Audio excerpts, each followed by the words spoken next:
নমস্কার বন্ধুরা, শর্মিলাস কিচেনের একটি নতুন পর্বে সবাইকে স্বাগত। গরম পড়লেই আমাদের একটু হালকা ফুলকা খেতে ইচ্ছা করে। আজকে সেরকমই একটা রেসিপি আপনাদের সাথে শেয়ার করতে চলেছি, পাট শাকের ঝোল। গরমে ভীষণই তৃপ্তিদায়ক একটি রেসিপি। চলুন তাহলে দেখে নিই কীভাবে তৈরি করতে হয় এই পাট শাকের ঝোল। প্রথমে এখানে পাট শাকটাকে ভালো করে ধুয়ে তারপর এরকম ছোট ছোট করে কেটে রেখেছি।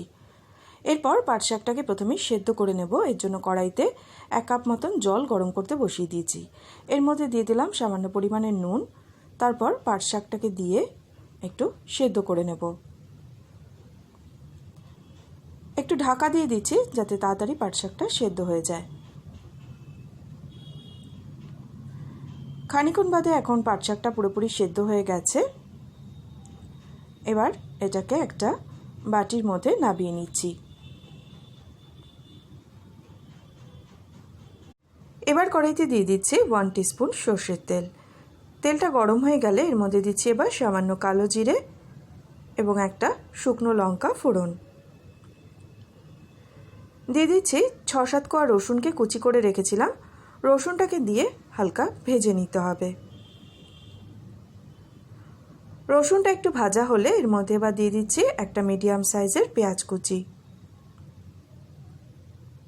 পেঁয়াজটাকে রসুনের সাথে একসাথে ভেজে নিতে হবে। পেঁয়াজ ভাজতে ভাজতে এবার এর মধ্যে দিয়ে দিচ্ছি 2টো চেরা কাঁচা লঙ্কা।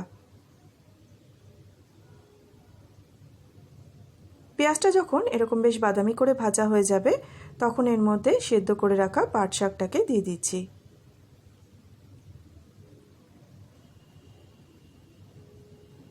ভালো করে মিশিয়ে নিচ্ছি।